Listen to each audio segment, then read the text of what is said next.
Welcome to Slow Night Ancient Tales. Take a deep breath and leave the rush of the day behind. Tonight, we journey across time to the ancient lands of Korea, uncovering mystical folklore and classic tales whispered through generations. Close your eyes, relax your mind, and let the story begin. Mahjong philosophy. Under the beating heat of the dog days, the streets wilted like blades of grass. In the shade of the street trees along the wilted streets, the faces of unemployed laborers grew pale and gaunt. A child who had starved for 4 days, exactly 4 days, schemed of ways to steal. In the back alleys, powdered women helplessly dumped their final merchandise for a single nickel coin, and a young man who had never before indulged in sentimentalism genuinely pondered ways to commit suicide, wishing to become a terrorist as his final act before killing himself. It was an utterly sweltering, withering, and agonizing year. Things needed to be resolved quickly. If things continued like this, eventually not even a seed would be left to find. Amidst these unspeakably wilting and impoverished streets and people, if there was still a place with a bit of a pulse left, could it be the guest room at Secretary Jong's house? How many days this pulse would last is unknown, but in this immediate sweltering heat, at least there was no heat in that place. Instead, there was beer foam, mahjong, and amusement. In these streets wilting like blades of grass under the beating dog-day heat, a mahjong game was in full swing once again today in this cool guest room. Opening up the space between the large rooms spanning over 3 can, they set up 2 mahjong tables in the lower and upper rooms. Surrounding them were Hongjeonwi from the pawn shop, Shim Chambong from the rice mill, Hyo-seok from the scrivener's office, Eunuch Song from Jahagol, and countless other drifters of unknown origin. They sat around, pounding their withering passions into the grime-stained mahjong tiles, making the tables ring out with loud clacks. Pong. Kong! However, in reality, these merry sounds could only be heard as spiritless voices symbolizing the monotonous life of this collapsing class. Betting a bottle of beer on a single point and senselessly pounding the mahjong tables until dawn, the sound was nothing but the death-rattle toll of a bell hastening the self-destruction of their lethargic lives. Pong! Kong! Who! Shattering ice into a bucket and pouring out full glasses of the beer chilled within, the mahjong tiles scattered with a clatter, and the game began anew. Will there be any news today, I wonder? Playing a match at one corner of the table, Secretary Jong inwardly anguished over thoughts completely unrelated to mahjong, carefully gathering the red dragon tiles. It wasn't due to point calculations, but instinctively, for some reason, he loved the red dragon and intensely despised the white dragon tile.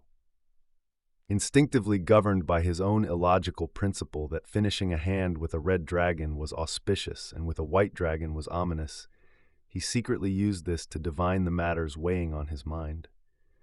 His psychology was quite similar to that of a young girl in love, who, regardless of whether she wins or loses, secretly and earnestly gathers the playing cards. Today, too, Secretary Jong eagerly awaited a letter from his son, struggling to build his hand with the red dragons. However, only the unlucky white dragons kept coming in, and round after round, not a single red dragon appeared. Still, he persistently discarded the 3 white dragons that had come his way, wasting his efforts trying to collect the red dragons, of which he had none in his hand, 1 or 2 at a time from the table. As a result, completing his hand was severely delayed, and even when someone else had already called, "Who?" he was struggling to manage a chaotic jumble of countless mahjong tiles, far from having a complete hand. But of course, he neither desired to call "Who," nor did he care about sparing the beer. His only wish was to beautifully complete a hand with the red dragon just once. However, even after glaring at the mahjong table all day, the red dragons didn't come, and the letter didn't arrive. His "here" was unspeakably gloomy. "Ugh, this is infuriating!" Secretary Jong, who had sat at the table with a mild temper, eventually flared up in anger, threw down his mahjong tiles, and abruptly stood up from his seat. "Unsong, what is the matter with you lately?" The friends he was playing with, unaware of Secretary Jong's hidden feelings, found his losing streak pitiful and felt embarrassed by his lack of skill. "Hyo-seok, please take my place." Yielding his seat to Hyo-seok, who had been watching from the side, Secretary Jong went over to the wide bed situated in the upper part of the room and threw himself upon it. Letting the sound of Mahjong slip past his ears, he sank into his own thoughts. It was already spring of last year when Secretary Jong's beloved only son had left for the East Coast, dreaming of striking it rich and plotting a new business venture. Rather than letting his fresh college knowledge sit idle, he had followed his father's wishes and dedicated himself to the sardine industry, which had been booming along the East Coast for several years. Sea work was always dangerous, but he thought that if he poured the capital of 1,000 estate into the highly profitable sardine business, immense wealth would instantly pour in like cascading sardines. With this in mind, he immediately mortgaged over 300 of fertile land to the bank and put up a capital of over 20,000 won. He purchased over 10 fishing boats and hired fishermen, bought dozens of nets, built a factory on the coast, installed oil extracting machinery, and launched the business employing factory workers and hundreds of piece-rate laborers. Having passed a busy fishing season for a continuous year with dizzying excitement and a sense of adventure, when he calculated the profits at the end of the year, for some reason, the balance was vastly off the mark, entirely different from his predictions. Ultimately, he had merely sunk over 20,000 won neatly into the boats and the factory without recovering a single penny of profit. But, as the saying goes, one cannot be full on the first spoonful. Being the first year of his first business, he attributed all failures to clumsy methods and inexperienced novice knowledge. This year, expanding the business based on the experience gained over the past year, he mortgaged another 300 jiggy of fertile land to the same bank, secured another 20,000 won, increased the number of boats and expanded the factory, and started operations on an even larger scale. But who could have known? When the lifting of the gold embargo was executed and stagnation hit the financial and all business sectors, the terrifying tide of economic depression inevitably swept into the sardine industry as well. As the paths for the exchange of goods and financial circulation were cut off, the market price of sardines plummeted unpredictably. Sardines that used to be 2 won and 60 jin for a 5-mao sack plummeted to 1 won and 30 jin this year. Oil that was 2 won and 80 jon a barrel dropped to 1 won and 50 jon, and sardine fertilizer that was 5 won per guan fell to 2 won and 50 jon. Prices had plummeted to exactly half. No business could withstand this general trend. Secretary Jong regretted having needlessly expanded the business without looking ahead. But what use was there in lamenting what had already been done? Whether it prospered or failed, he would have to see it through to the end. The only thing that pained him was the sight of his son suffering. The father's heart was never at ease for a moment, thinking of his son leaving the comforts of home with a frail body, going to a strange coastline, and enduring all kinds of hardships while scorching in the blazing sun. He even felt guilty sitting alone in the cool guest room, rattling the mahjong tiles and bets for beer with his friends. Moreover, for some reason lately, there hadn't been a single piece of news from his son. In these difficult times, they needed to catch a lot of fish. He was terribly curious if they were indeed catching a lot, if there were any problems with the boats or the factory, and if his son's health was holding up in the heat. It had already been 4 months since he briefly visited home in the spring, and it would be nice if he could stop by once more this summer, but in this busy season, that was too much to ask. For one reason or another, Secretary Jong was very worried these days. He had secretly tried to divine the outcome by gathering the red dragons in Mahjong away from his friend's eyes, but today, too, he had failed to draw a lucky hand. Unable to overcome his agonizing thoughts and the heavy weight of various concerns, Secretary Jong lay on the bed, tossing and turning, letting out a long sigh. Pong! Who? From the 2 active mahjong tables, the fierce clatter of tiles rang out. Day and night they gather and look only for Pong. It won't be long before our livelihoods go Pong, bankrupt as well. Looking down at his friends engrossed in mahjong from the bed, this thought suddenly crossed Secretary Jong's mind. In that moment, the pitiful figures of his friends and his own state flashed through his head. Oh, it's a nightmare. Shuddering at this passing thought and struggling to shake off the ominous illusion, Secretary Jeong rolled over and suddenly shifted his gaze to the blue sky. The port that had bustled all day long grew extremely quiet at night, in stark inverse proportion to the daytime's clamor. The sky was dark, the sea too, and a sharp crescent moon hung delicately in the deep sky, the lamplight flowing from the window of the sardine factory office standing tall on the hill was like a single breath in the dark coastal night. Only the rhythmic sound of crashing waves could be heard. Swoosh, swoosh.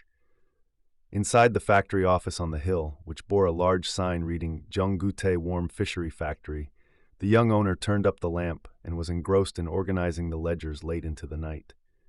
From the adjacent bedroom, the loud snoring of Mr. Choi, who acted as the factory overseer, and Mr. Park, the clerk, could be heard. Rubbing his eyes, which naturally drooped whenever he let his guard down due to the snoring, he ignored his daytime fatigue and poured himself into sorting the accounts. As he cross-checked the numbers in the ledger, his mind gradually cleared. His face, illuminated by the lamplight, looked dark and rugged. But it wasn't originally like that. It was because he had stood on the coast for 2 years, exposed to the sea breeze and the blazing sun. A couple of years ago, when he was in Seoul, wandering around cafes and driving around in cars with gisangs, he had been a pale, high-spirited young man. That had changed unrecognizably as he was scorched and burned on the beach over 2 summers. His fragile personality, the one that would cry when drinking at a cafe and pander in front of gisangs, had also unconsciously turned tough and rough while interacting with the coarse sailors. Comparing the tiny numbers written in the ledger with the amounts appearing on his abacus, his face gradually clouded and darkened. It's bizarre. Even after clearing the black beads of the abacus, recalculating and recalculating again, the discrepancy with the ledger's numbers was absurd. Where did this difference in numbers come from? Rather than trying to figure it out, he first just dropped his jaw in shock at the excessively large discrepancy. But the numbers on the abacus glared back at him sternly. Last spring, before starting the business, when he rattled the abacus on the desk in his quiet study and gazed into the future, a flushed smile had bloomed on his face. The rattling abacus on a study desk always enchants a person, much like the captivating eyes of a beautiful woman. A flush of excitement had glowed red on his face as he curled his tongue over hot tea, for the black beads of the abacus promised him a splendid future. Success, instant wealth, a luxurious modern house, a piano, a high-end Hudson private car, a grand young entrepreneur. A palace of brilliant dreams had unfolded endlessly in his mind. But how could he have known the tricks of the abacus? The abacus on his study desk had completely and utterly deceived him. The abacus that had mesmerized him a year ago was now mocking him in this coastal office. The palace of dreams that had endlessly and brilliantly unfolded was now crashing down before his eyes. That wasn't all. Bankruptcy, ruin, the miserable process that was about to unfold completely obscured his vision. He threw aside the ledger and the abacus, lifted his head from the desk, stretched his body, and leaned heavily back into his chair. Only pitch-black darkness was visible through the window before his eyes. My future will be just as dark. Perhaps lost in this thought, he stared piercingly into the darkness. But ultimately, all he could see was darkness, and all he could hear was the imposing sound of the waves and the snoring of Choi and Park from the next room. If it were him a year ago, he would have cried in his distress.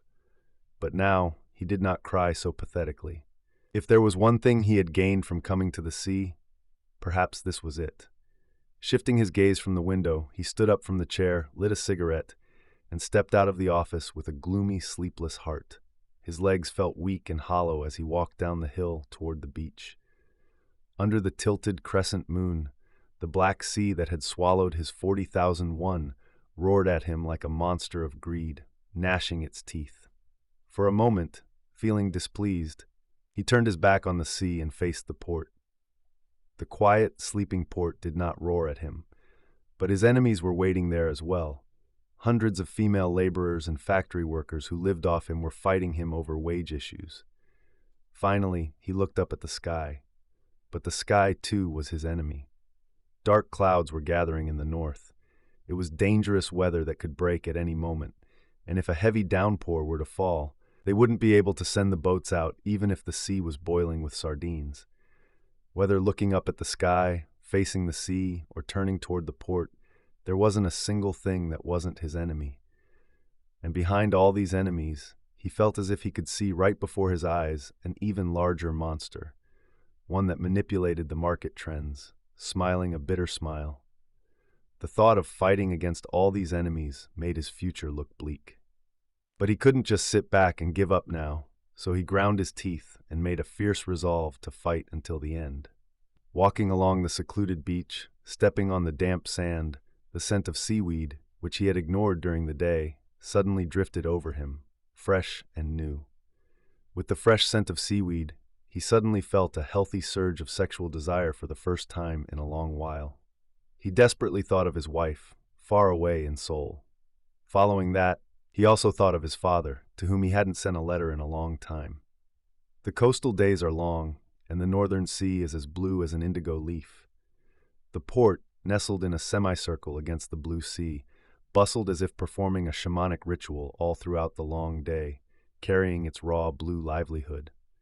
The wide white sand beach where the seawater laps, that place is both the livelihood and the battlefield of the port people. There, all day long, they shout, sweat, waste their youth, wait for death, and calculate their lives.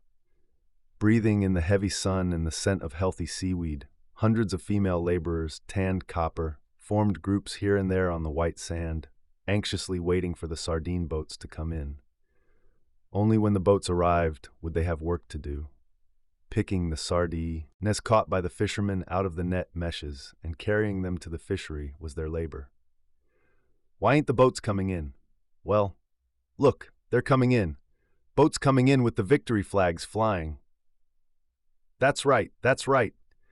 The hundreds of eyes that had been glaring at the black dots appearing on the distant horizon instantly lit up, and joy and clamor boiled over the white sand. It took quite a long time for the black dots to reveal their true forms. Only after over half an hour had passed did they show their decent hulls, lower their red sails, and row toward the port. At the bow, blue and red flags fluttered alongside the victory flags. The blue and red flags signified a bountiful catch, so a fresh cry of joy erupted on the white sand. Whose boat is it? It's Myung-pal's boat. Over there, another boat's coming in. There it is, 1, 2, 3, 4. Whoa! Black dots appeared in succession on the horizon, gradually growing larger until, reaching a certain distance, they all lowered their sails in unison, rowed their thick oars, and drew straight lines toward the port. Seeing the awaited boats coming in, the Jeonggute factory office also prepared to mobilize. The young factory owner, as if having washed away last night's gloom, wore a new joy as he put on his straw hat and rubber boots. When he led Park and Choi out of the office and down the hill, the boats were entering the port in pairs. Needless to say, almost all the boats belonged to Gute. When he expanded his business in the spring of this year, as a matter of business policy, he had bought out the majority of the numerous small-scale fishermen scattered around the port, virtually monopolizing the boats and the factory. Consequently, when it came to the sardine business in this port, Jeonggute was the first to be counted, and the hundreds of masterless female laborers gathered on the white sand were also essentially exclusively contracted to him. The factory owner is coming out. The chatting and bustling female laborers cleared a path for the young factory owner. An indescribable joy drifted among them. It was because the boats were coming in. Although it was something they experienced several times a day, this joy was something that never changed and always arose, a joy that only seaside people could taste. When the boats sailed in with a fair wind, rowing in pairs, their bellies fully loaded with white fish, it brought the exact same joy to the fishermen themselves, the factory owner, and the female laborers, regardless of their different vested interests. Should it be called the joy of production? It was an undeniable joy. When the boats entering the port pulled right up to the sandy edge of the beach, one by one, they all swarmed over there like insects. The fishermen, showing off their dark, sunburnt torsos, got off the boats, firmly tied the ropes to posts on the sand, spread out pieces of sackcloth and straw mats widely on the sand, laid planks down as bridges between the boats and the land, and dragged the fish-laden nets over them onto the land. Several connected nets were dragged down in one line, forming mountains of white fish on top of the sackcloth. Surrounding these piles of fish, the female laborers each took an appropriate spot and formed circles in the blink of an eye. Among the female laborers, girls around 12 years old were the most numerous, but there were also maidens around 17 or 18, women in their 30s, and even elderly women nearing 60 mixed in. They received wages purely based on the amount of work they did. That is, they usually teamed up with a few friends, or as mother and daughter, picked the fish into basins, carried them to the fishery where the overseer was, and filled large wooden barrels one by one, usually receiving 15 geon per barrel, which they divided equally among the friends who teamed up. So even if the boats came in well and fish were HT in abundance, allowing them to work all day long, the wage allocated per person was no more than a few dozen geon. Therefore, for them who relied purely on this to eke out a living, every single penny was fresh and precious. They worked hurriedly and skillfully, competing with each other to increase their efficiency as much as possible. Distributed to 6 net piles unloaded from the 6 boats, the hundreds of laborers were almost all dispersed. The 6 groups huddled in a row on the white sand looked just like 6 swarms of bees surrounding their hives. Although they easily gathered into 6 spots like this, they did not start working immediately. Today, before starting work, they had a matter they absolutely had to hash out with the factory owner, the wage issue. The factory owner had firmly insisted for the past few days on dropping the wage per barrel from 15 geon to 10 geon, eventually even taking it to the Fishery Association to ensure its definitive implementation. He cited the natural reason that the market price of sardines had dropped, but the factory owner surely wasn't unaware that this natural reason brought immediate starvation to the female laborers.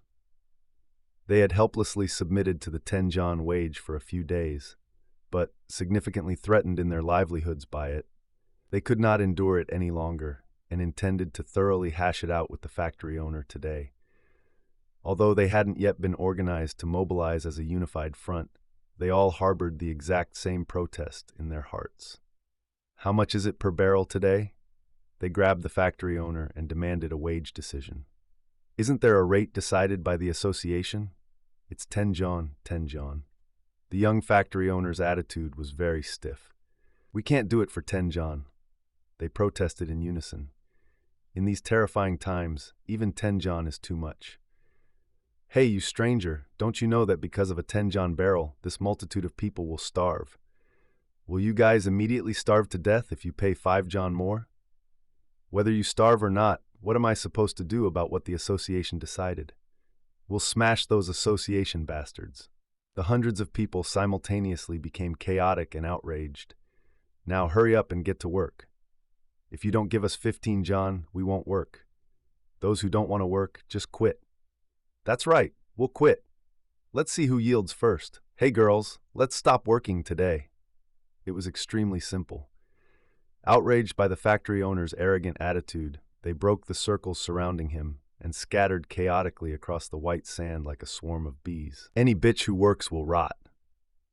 Even the women who, due to their desperate family situations, thought of just working anyway, were frightened by this threatening cry and nervously left their spots. On the white sand where the laborers had dispersed, the 6 untouched piles of nets just stood tall, waiting for the laborers. The factory owner was freshly surprised by their collective action.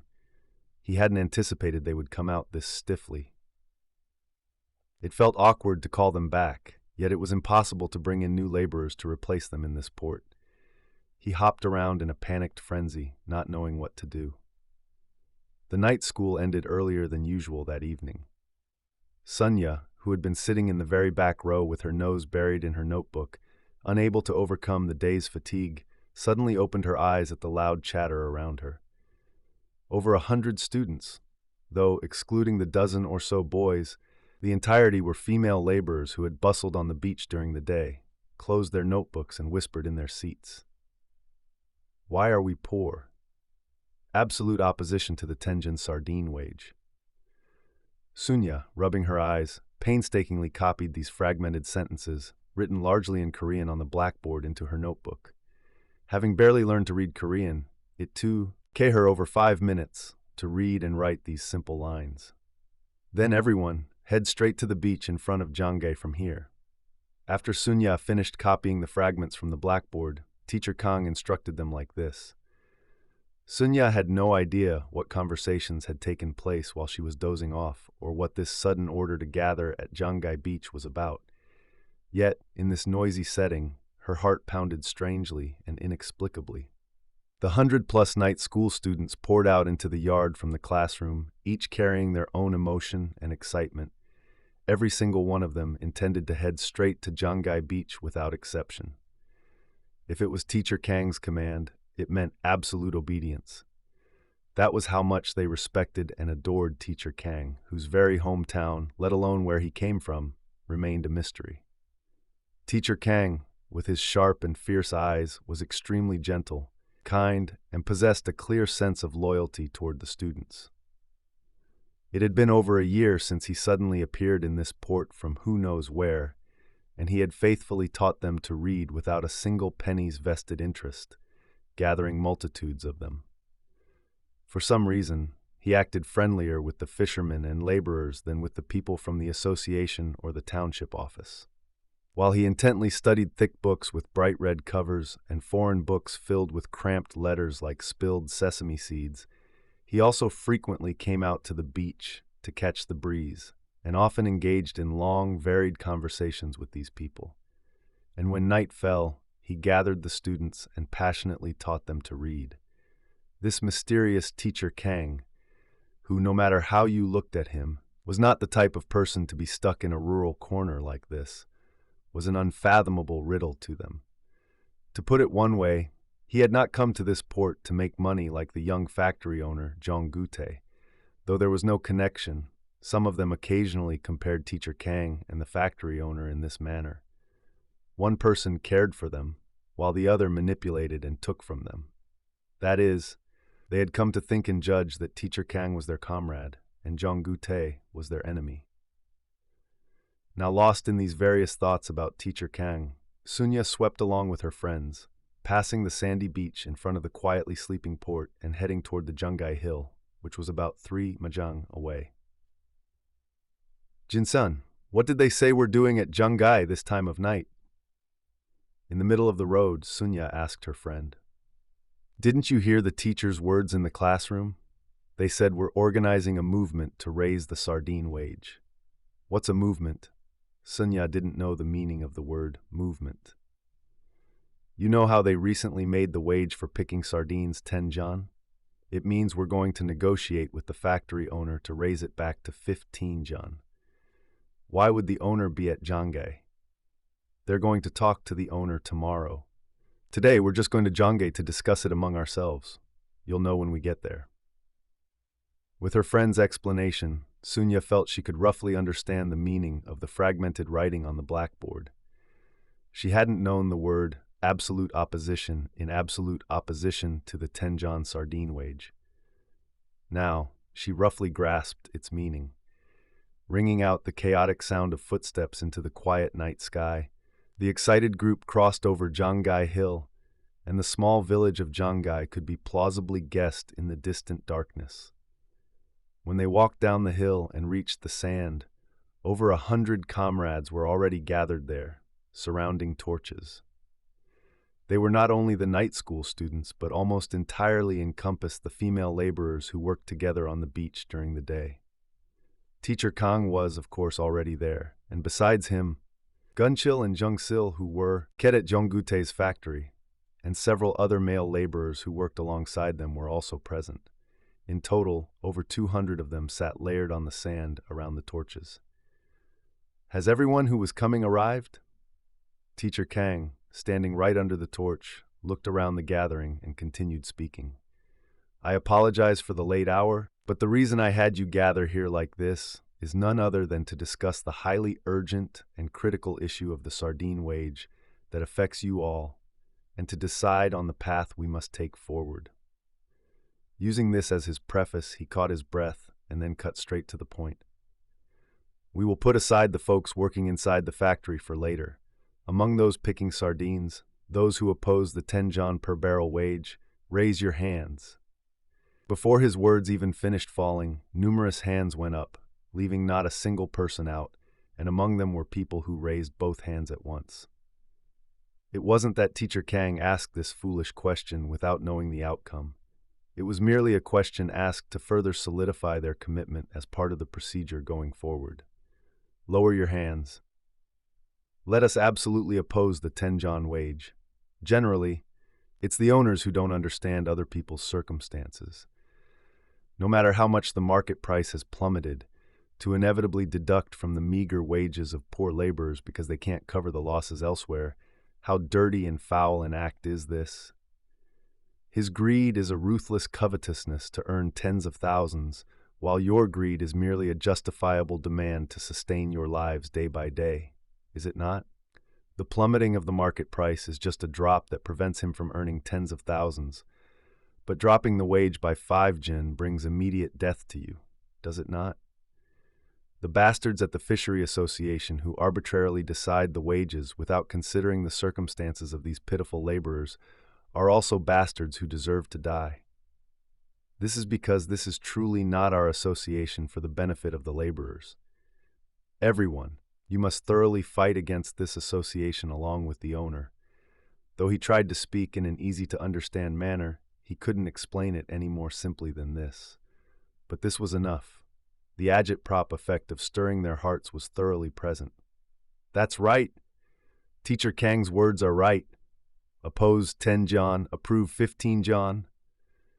Though they didn't know how to applaud, these sounds of agreement violently followed one after another. Oppose 10 John, approve 15 John. To implement this demand of yours, what must you do? Teacher Kang asked back like this, and then carefully explained the method step by step. You must abandon the work you have been doing up until now, and starting tomorrow, you must immediately negotiate with the owner to grant this demand. For that to happen, it won't be effective if you all just make noise individually. You must select a few representatives from among you to go directly to the owner and negotiate formally. As his words ended, the sounds of agreement again rang out loudly in succession. However, there is one hurdle here. If you negotiate formally like that, and the owner does not accept your demands, what will you do?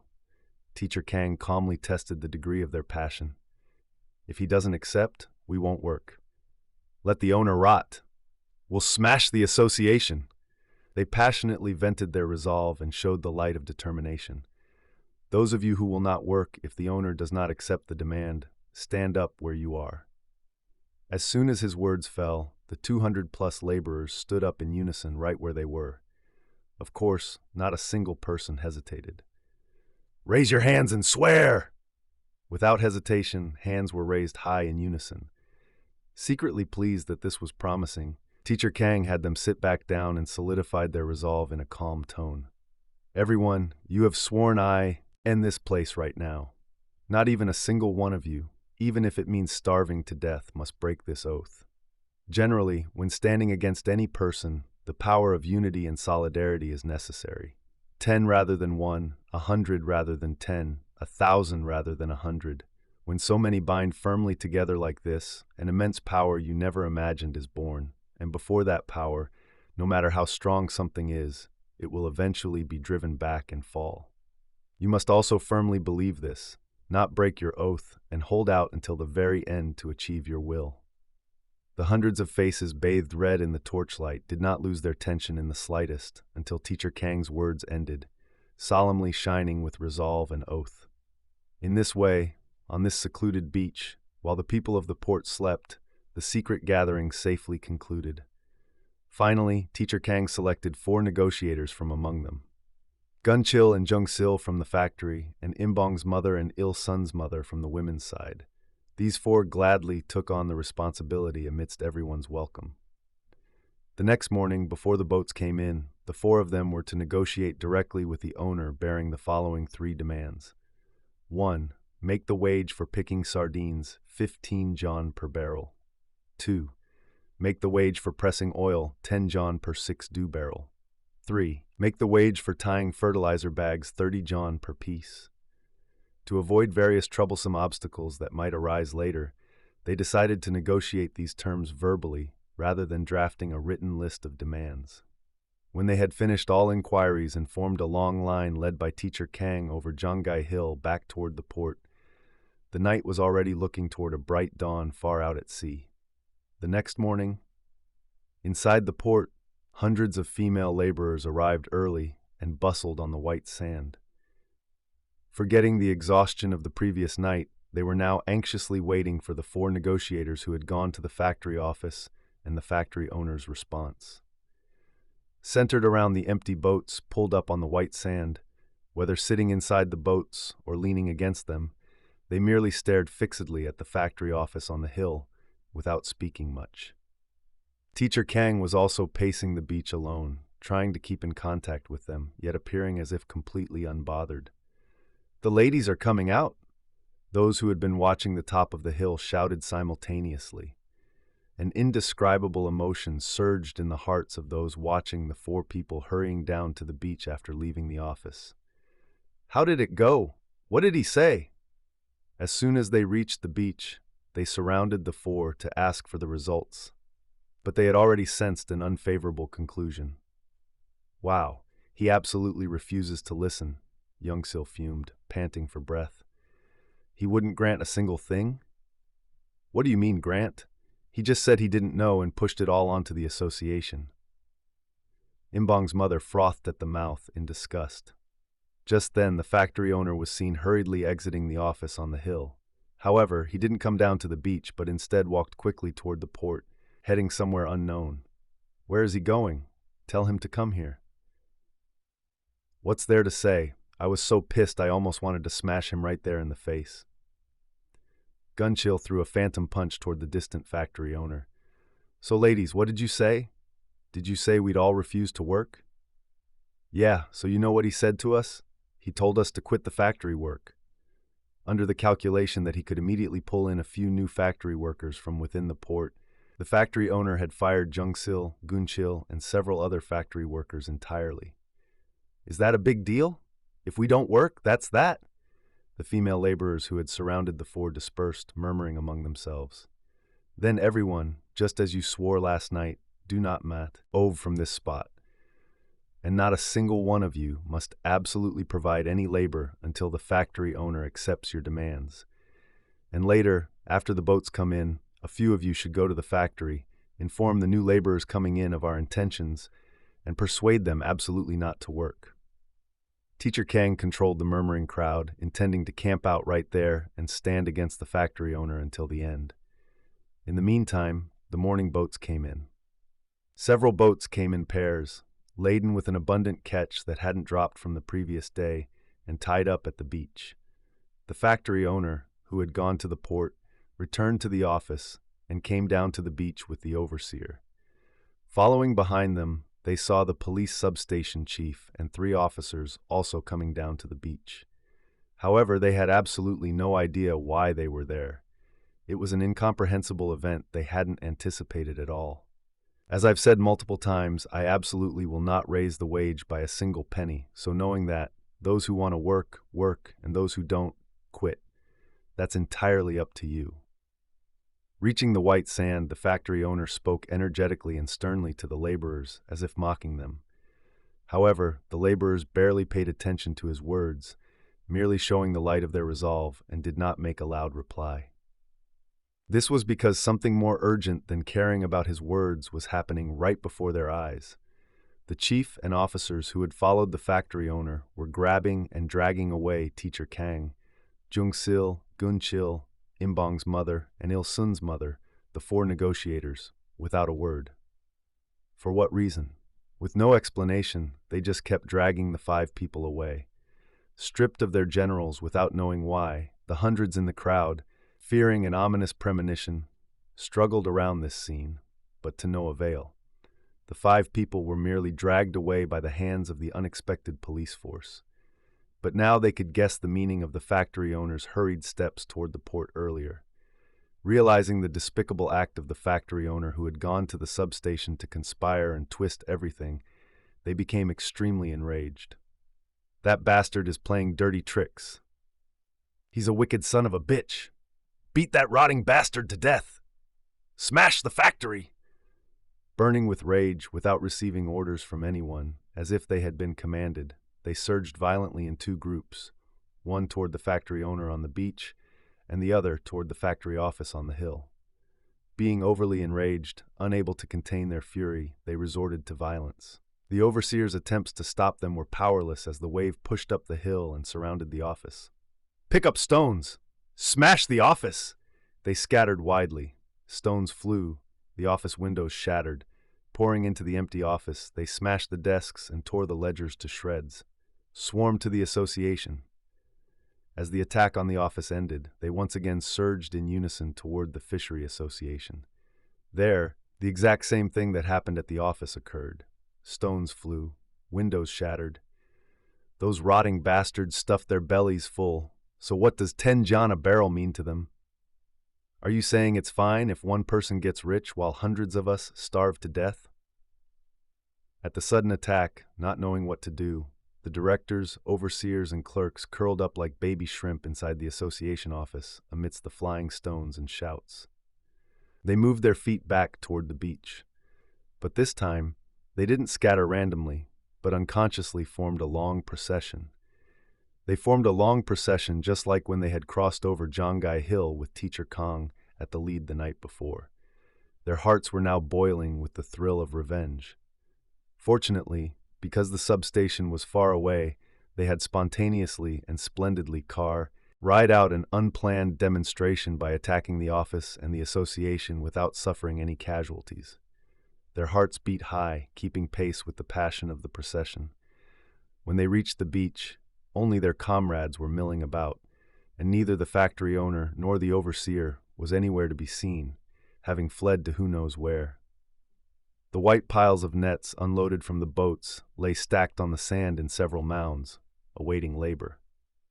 But they no longer offered their labor, and instead kicked the piles of fish away with their feet. Until their demands were met, they would absolutely not provide labor, even if it meant the fish rotted away. The kicked sardines glinted silver in the sunlight. The monsoon, which had poured down for over a month, finally broke the record of the past 5 years. Houses were swept away, people were injured, villages were scattered, and the people's minds were uneasy. But this had no effect on the Mahjong players. During this long monsoon season, at Secretary Zhong's house in Jaedong, Mahjong was played day and night without missing a single day, continuing up until now after the monsoon had passed. Empty beer bottles filled 3 whole sacks, and every morning the wooden floor of the guest room was messily strewn with dishes from their feasts. However, for Secretary Zhong, this long monsoon held a different meaning of its own. His conscience did not allow him to rattle the Mahjong tiles with indifference to the rain. Lying on the bed, flipping through a newspaper away from the Mahjong players, Secretary Zhong's heart felt extremely distressed. But this wasn't out of sorrow for the swept-away houses and scattered villages. It was for a far weightier reason. He had suffered massive losses in the sardine business he was operating in the countryside. The month-long monsoon had completely blocked fishing, and on top of that, a storm had swallowed up 5 fishing boats that had gone out to sea, along with their fishermen, leaving not a trace behind. 5 fishing boats lost. This morning, Secretary Zhong had received such a telegram from his son. 5 boats meant a loss of several thousand won, and the loss incurred from being unable to fish for over a month would also be massive. Was that all? A month ago, before the monsoon started, he had received the following telegram from his son. One could guess that the losses resulting from this strike would also not be small, and with the plummeted market price continuing on top of all these losses, what on earth should he do with this business in the future? Secretary Zhong was at a loss for words. Tossing the newspaper aside and heaving a sigh, Secretary Zhong inwardly agonized while lying down. "Who?" A merry sound rang out from the Mahjong table, followed by loud clamor and the sound of laughter erupting over the tiles. The Mahjong tiles clattered crisply as they were stacked again. "Unsong, come on down. Let's play a round." As Hyo-seok stepped out of the game, Shim Chambong tempted Secretary Zhong on the bed. Aren't we all bound to go bankrupt in the end anyway? Let's keep calling Kong until we go broke and have to beg. Shim Chambong's words of despair pierced Secretary Jong to the bone. Having fallen into the trap of the depression and finally shutting down the rice mill he had run for several years just a few days ago, the shadow of dark desperation hovered over Shim Chambong's recent attitude and words. He hadn't expected excessive profits, yet seeing his ruin today, he had finally closed the doors of his rice mill. This felt like a direct hint at his own future. So every time Secretary Jong heard Shim Chambong's desperate words, his heart lurched. "Come down, Unsong. Go ahead and play without me." Secretary Jong forced himself to decline and turned his back on the bed. In his mind, various thoughts still blossomed. Shim Chambong, whose scale of business used to be terrifying, finally ended up like that. How many days do I have left on my path? It won't be long before I end up exactly the same. No, it isn't just Shim Chambong and me. Won't this be the future for all of us who are being squeezed dry? If we step out to the Jongno intersection these days, we can see the number of shutting shops increasing day by day. And in the prominent large department stores, don't we see the tragic sights of ringing bells and crying out for final clearance sales? But when we turn our steps back toward Namcheon, what do we see there? There is still vitality there. We see the large department stores prospering even more. We see the massive advances of Hirana and Mitsukoshi. As the small ones perish and the big ones grow even bigger, when one general achieves merit, the bones of 10,000 soldiers dry up. It's exactly like sucking the blood of tens of thousands to fatten up a few bastards. What kind of logic is this? As Secretary Jong, in a somewhat sentimental state of mind, placed himself in a miserable situation and twisted his thoughts this way and that to reach this point, there was suddenly the sound of the front gate opening outside, and an unfamiliar young man in a Western suit entered. Secretary Jong abruptly sat up from the bed, and the friends playing Mahjong cautiously paused their game. Because there were bets involving beer bottles or small amounts of money, they couldn't help but be wary of an unfamiliar person. "Has a man named Park Tae-sim come here?" The man in the suit didn't reprimand the Mahjong game. He simply looked around at the players and called out this individual's name. However, the face of Mr. Park, who stood up from his seat upon being called, changed color instantly for some reason. Seeing this, his friends also felt an inexplicable, ominous premonition. "I'm from the Jongno police station. There's a matter to attend to, so let's head straight to the station together." For some reason, the man in the suit, no, the detective, glared sharply at Mr. Park. The friends clearly saw Mr. Park, who was usually talkative and quick with an awkward laugh, suddenly turned pale blue in his seat, his lips trembling violently. "What is this about?" As Mr. Park hesitated, trembling in the room, the detective glared at him again. "You'll know what it's about when we get there. You don't know your own crime, you wicked swindler." Pale and terrified, Mr. Park hurriedly threw on his overcoat without another word and stepped down into the yard. Watching the once talkative Mr. Park now holding his breath like a mouse before a cat, following ahead of the detective out the gate, his friends felt deeply sympathetic. What on earth is going on? Having lost a friend, they wondered anxiously and suspiciously about his situation. A wicked swindler? What kind of swindle had he committed? Come to think of it, he had been making it a habit for a few days to say that he absolutely needed 101. And how he, a pure drifter with no job and no income, managed to live day by day had been a puzzle to his friends. The detective today was, so to speak, a clue that unraveled this puzzle. That is, they realized that behind his seemingly miraculous lifestyle, some impure means had been hidden. Their hearts grew bleak, while simultaneously feeling uneasy as if their friend's affair was no different from their own. In truth, there was absolutely no guarantee whether there might be another person among those remaining who shared the same fate as Mr. Park. Ultimately, we've lost another Mahjong player. Shim Chambong's despairing sigh seemed to vividly reflect the fate of this collapsing class. That night, for the first time in a long while, Secretary Jong visited the house of his mistress in Dabangol. What with the rain and his generally troubled mind, he had cut off visits to her house for the past few days. "Why haven't you come all this time?" Having formerly been a gisang, the mistress used all her coquetry and charm, yet feigned a pout, reprimanding Secretary Jong, annoyed that her husband had abandoned her for several days. But deep in her heart, she was actually very glad. So much so that she put all her effort and devotion into preparing the dining table by herself that night. She was both a mother to him, and at the same time was offered up on the dining table. Someone from the insurance company came by today. Sitting next to the table pouring drinks for him, the mistress, as if suddenly remembering, stood up, pulled a piece of paper from the wardrobe drawer, and showed it to her husband. "It's all a nuisance."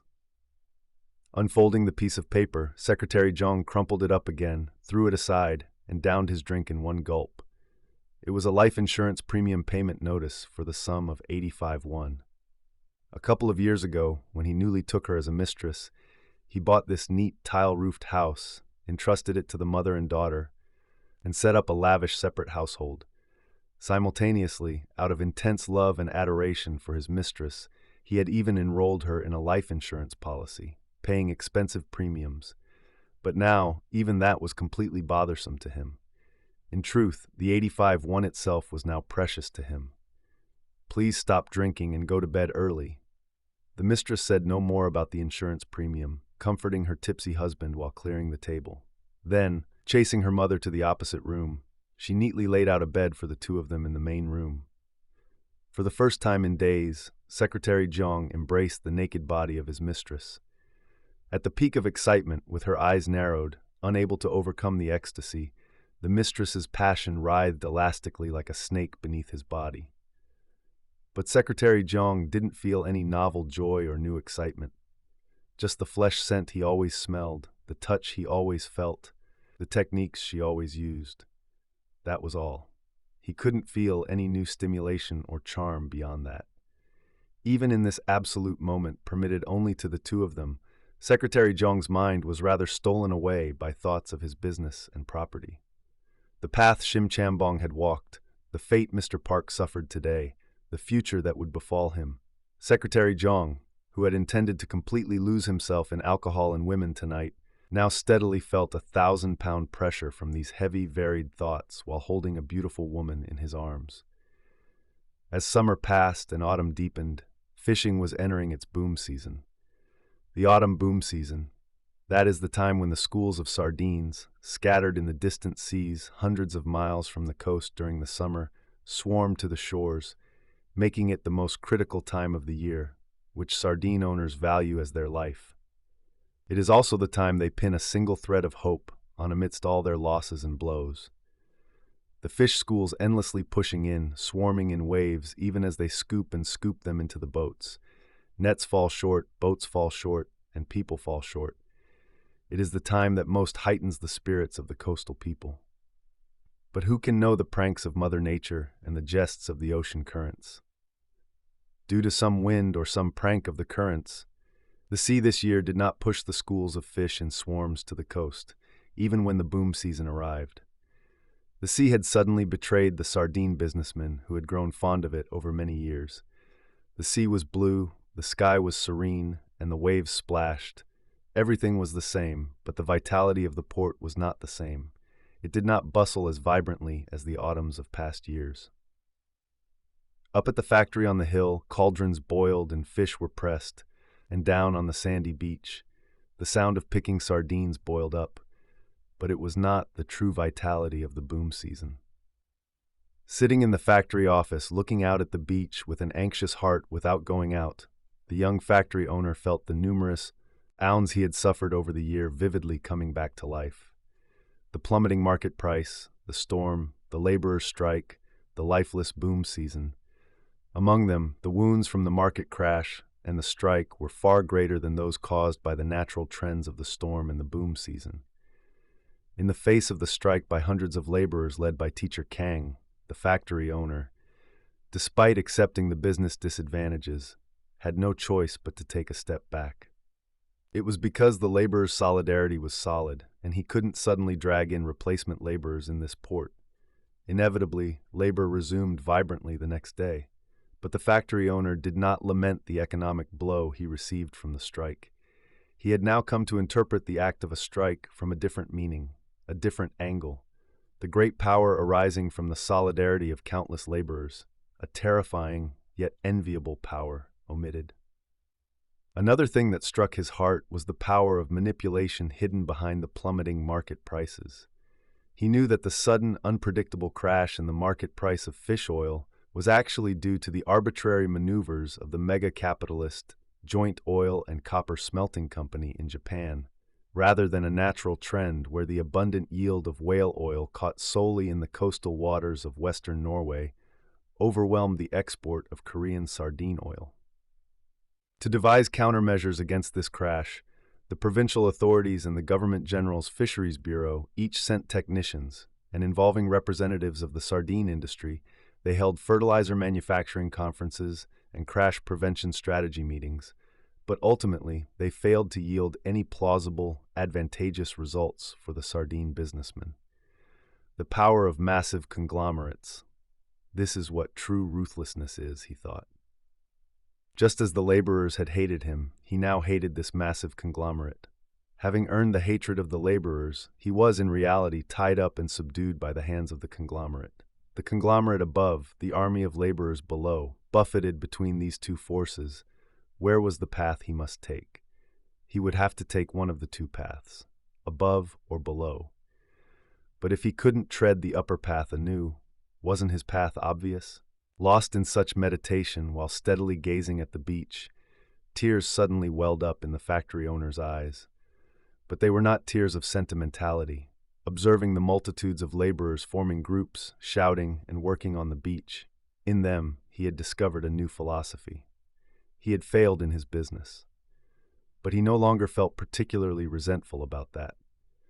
Stepping forward proudly onto his future path with a greater heart and broader stride, the tears he shed now were tears of joyful emotion. The 2 years of coastal life that had shown him the right path were many times more meaningful to him than the business theories and secrets he had learned in college. Teacher Kang. For the first time in a long while, the thought of Teacher Kang suddenly crossed his mind. He would drop everything and leave for Seoul tonight. Feeling the urge to meet Teacher Kang and talk to his heart's content before leaving, he stood up from his seat, wiped his tears, and walked out of the office. It was exactly at this time that Secretary Jong, amidst the dwindling forest of Mahjong players in the Jaedong guest room, keenly felt a collapsing philosophy in the scattering Mahjong tiles. That concludes tonight's tale. I hope this story brought you peace and carried your worries away. If you found comfort here, please subscribe and join us for our next journey. For a seamless ad-free listening experience with your screen off, you can also find us on Spotify. Wishing you a deep and restful night. Sleep well.